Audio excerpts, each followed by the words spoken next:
bless God for marriage. Amen. But as always, she's so responsible. They're so responsible. They made sure that we had some angels in the house today. And so we bless God for the angels that we sent to the house. And look at that baby over there on the drums. Amen. Amen. Josiah. Amen. We bless God for that. Amen. The Word of God comes from Luke, St. Luke, the 13th chapter. And I'm going to start at the 10th verse. I'm only going to read a few of the verses. And I'm going to come from the King James Version. All right. Because this is the one that I'm more familiar with. And he was teaching in one of the synagogues on the Sabbath. And behold, there was a woman who had a spirit of infirmity. 18 years. And was bound together. And could in no wise talk about this and talk about that. You know, I would be crying and, and screaming, and sometimes, just I don't know what I'm going to do. You know, this bill is due, that bill is due, or this situation is going on. And she would listen intently because she's a good friend. And then she would ask me a question and give me a directive. She would ask me a question and give me a directive. And her question was, Melody, have you done all that you can do? And I'm thinking to myself, what's this girl listening to me? We've been on this phone for about an hour. I know I was crying most of the time, but I know I got some words out. Was she listening to me? And I would say, girl, yes, I have done all that I can do. And when I would tell her that, she would then say, Melanie, that if you have done all that you can do, then give it to Jesus. Yes. Yes. Give it to Jesus. And before she started telling me this, I would hear the saints say, I'm going to wait on the Lord. You ever heard folks say that? They in a mess. Toe up from the floor up. And they say, I'm going to wait on the Lord. And I would hear that, and I would think, man, you lazy. You ain't trying to do nothing about your situation, talking about you going to wait on the Lord. But then I began to realize that sometimes the Lord does require that we be still and know. Amen. There are times when the Lord will give us what we need in order to move. And some of those saints that were saying, I'm going to wait on the Lord, they had already known what to do or what not to do. Sometimes the Lord will give you a little something, and you stop, and you don't hear nothing else. But if you've given it to Jesus, you know that the next directive is going to come. And so I believed in Jesus, and when my friend would tell me to give it to Jesus, at first I wasn't sure what she meant. But each time I promised to give it to Jesus, a calmness came over me. And then when that calmness came over me, some of the situations that I was having, the answer was already there, was right in front of me. Lord have mercy. Have you ever had an answer that was right there in front of you, and you were trying to figure out, how come I didn't see that? Because you hadn't given it to Jesus. You were too busy trying to figure it out on your own. Oh, I'm going to figure this out. I'm going to make this happen. And you couldn't hear God. Amen. Sometimes we're too busy telling our friends about what's going on, and God can't get a word in edgewise. But guess what? One Sunday morning, Jesus is preaching in the church. Jesus was the guest minister. What? Yes. And right after he reads the passage, announces the sermon title, and prays, a woman walks in slowly. And she isn't just any woman. She's an unnamed woman. Like most of the women in the Bible. Her name isn't even on the membership. She's so unnamed. But she's been coming to this church, we assume, for a long time.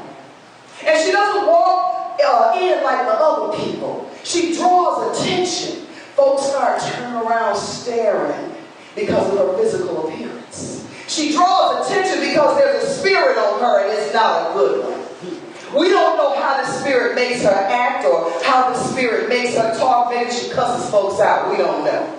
But what we do know is that this demonic spirit was so severe and had been with her for so long that it caused her spine to bend. The fusion of the bones had been occurring for a period of 18 years and had become incurable. That's important. It was incurable. Nobody could fix it.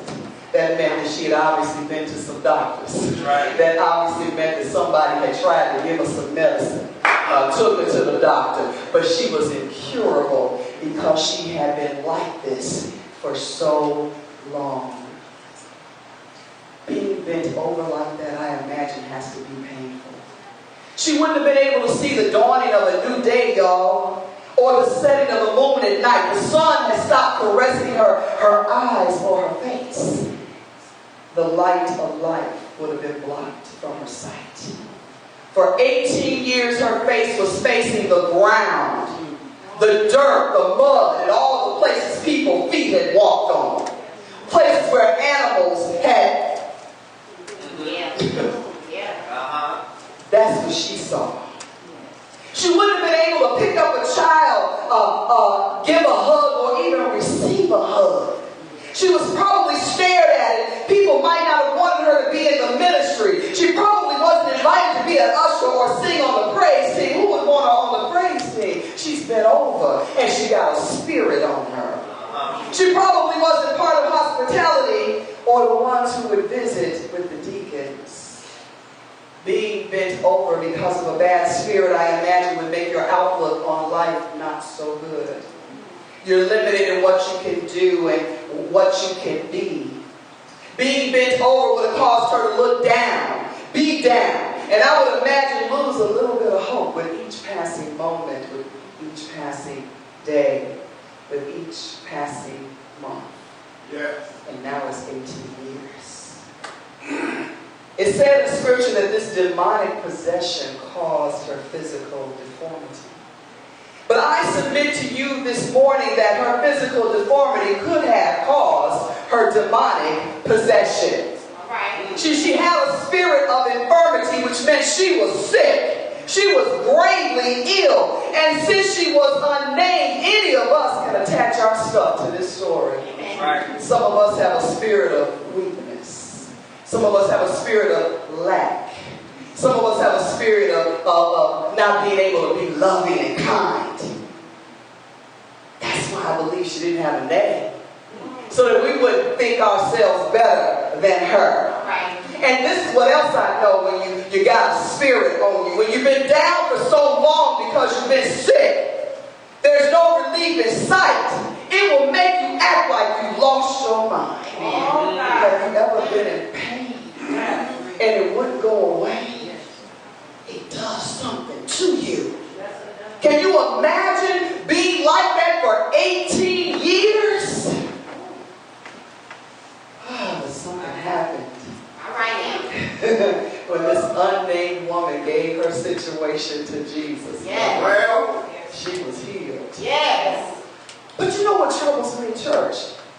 When I read this text of this unnamed woman with this spirit that had her in bondage, the thing that troubled me the most is, why did it take all these years for her to be healed?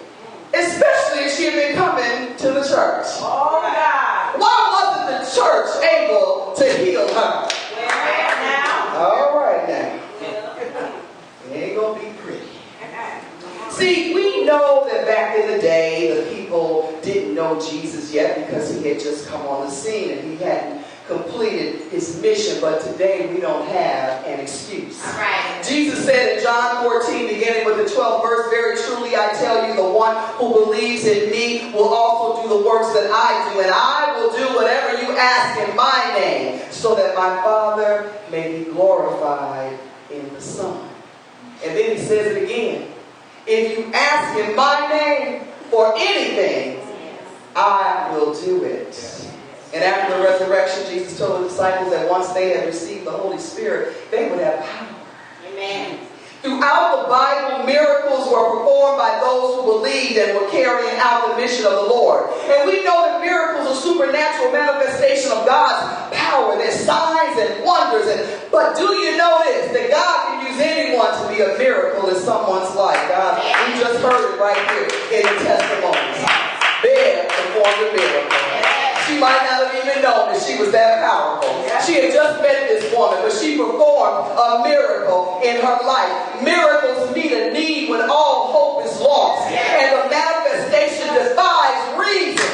You are incapable of being discerning because you don't even understand it yourself. But it needs you knowing that only God could have done it. Oh, nobody but Jesus. Have you ever had a time where you said, I know that nobody but God could have done this because there was no way for this situation to have been worked out. My back was against the wall. I had nowhere else to go. No friends that would help me out. My mom and daddy weren't available. Hallelujah. But it happened. Yes. We sometimes look at miracle stories like this one as something that only happened back then. Or we can't identify with that particular ailment. Well, I ain't never been bent over. I ain't never had a spiritual tale. Yes, you have.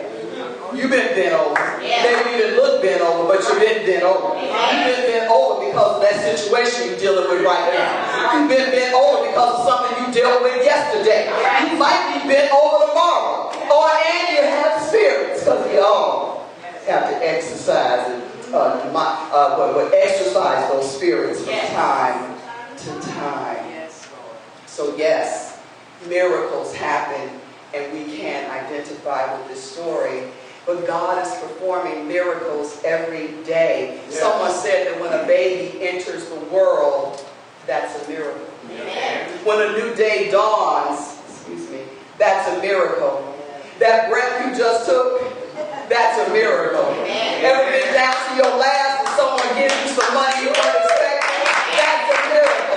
Ever been told by the doctors your condition is bad only to find out it wasn't as bad as they spoke it and it no longer exists? That's a miracle. Ever been figuring out how something is going to work out for your good, but it did? That's a miracle. Ever had a bad marriage that became a fairy tale? That's a miracle. Ever had someone say you weren't smart enough to make it in an institution of higher learning? If you were here last week, you know what I'm talking about. But you did? That's a miracle. Ever had someone like you, not like you, and then become one of your best friends? If you were here a few weeks ago, you know that's a miracle. Ever referred someone to a doctor for a condition they had, or took them to the doctor? That's a miracle. Yes. I don't know if I knocked this off or not early. Yes. Did I? Am I still on? Yeah. Amen. All right, y'all give me a minute. It's all new to me. Amen. Miracles meet a need when all hope is lost. And I just believe that someone in the church could have met a need this unnamed woman had. But sometimes the people in the church believe that they are participating in your healing. They think that just because they let you come and sit next to them or sit on their pew, or they come and sit at your table, that they're doing something for you. She was also a woman, so her worth was devalued, even though she was an ancestor of Father Abraham, just like they were. They might have believed that there was nothing that could be done for her. Or maybe they couldn't empathize with her condition because it wasn't them or someone they cared about. Also, their rules didn't allow for healing on Sunday, except if it were a matter of life and death. And since they didn't value her or have compassion for her situation, she was out of luck. But Jesus happened to be the preacher that day. And Jesus came not to abolish the law, but to become the law. He brought a spirit to the law that allowed for flexibility, a deeper understanding, and a more human context. This text serves as a mandate for change that can happen whether you ask for it or not when you place yourself in the Lord's path. Right. Jesus isn't going to leave you as you are. And somebody needs to know that this morning. Right. When you give it to Jesus, I believe that you will find yourself in the right place at the right time. Amen. Find yourself at the right place at the right time. Amen. We don't know if this unnamed woman had been going to this church all the time or if she just decided to come for the first time that day. But every now and again, something so amazing will happen to us just because we showed up. Yeah. Right. Just because we went somewhere we really didn't want to go. Right. Or just because it was our appointed time. Jesus was teaching. And when he saw her, he healed her. Scripture doesn't say that he waited until the benediction. It doesn't say he waited until altar call. He didn't set up an appointment. This woman had been tormented by a spirit that caused her whole outlook to change. But I can hear the prophet Isaiah saying, "But they that wait upon the Lord shall renew their strength. They shall mount up with wings as eagles. They shall run and not be weary. They shall walk and not faint." When you give it to Jesus, you'll find yourself in the right place at the right time. Yes. I believe the next thing this passage lets us know is that when you give it to Jesus, your hearing will become sharper. Your hearing will become sharper. So there was this Native American, and he was walking with his friends in downtown Manhattan. I don't know if any of you have ever been in New York, or especially near Times Square. It's really crazy. You think the Loop is crazy? New York is something else. But it was during the lunch hour, and so the streets were filled with people trying to get back and forth, and cars were honking their horns. Taxi cabs were squealing around the corner, sirens were wailing, and the sounds of the city was almost deafening. And suddenly this Native American said, "I hear a cricket." His friend said, "Well, you must be crazy. You couldn't possibly hear a cricket in all of this noise." He says, "No, I'm sure of it. I heard a cricket." The man said, "That's crazy. You must have some kind of superhuman hearing." He didn't say a word. He walked over to a cement planter where some shrubs were growing. He looked inside of it, dug in between the branches, and pulled out a cricket. All right. His friend was utterly amazed, and he said, "That's incredible." "No," said the Native American, "my ears are no different from yours. It all depends on what you're listening for." Then he reached into his pocket. He pulled out a few coins, and he dropped them on the sidewalk. And then, within seconds, 20, 30 folks all turned around trying to see if that was their money.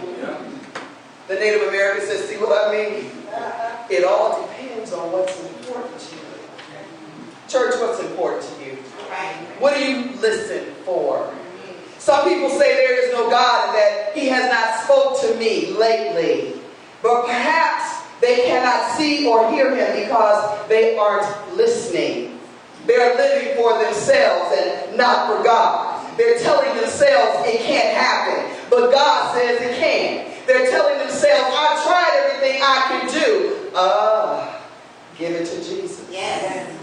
If you're in tune with God, you will be able to notice God at work in your life and in the world. You will be able to hear when God speaks. Jesus saw this unnamed woman bent over because of an evil spirit, and he called her over, and she heard him.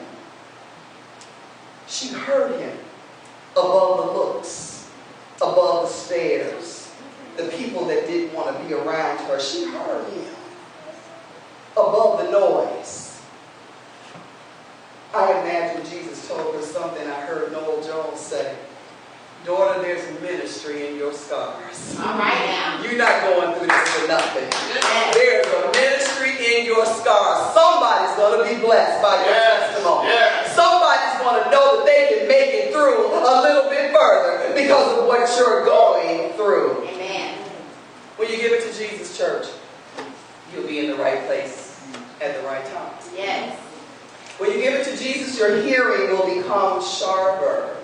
When you give it to Jesus, and the last thing I want to tell you is that your complaints will become thanks. All right.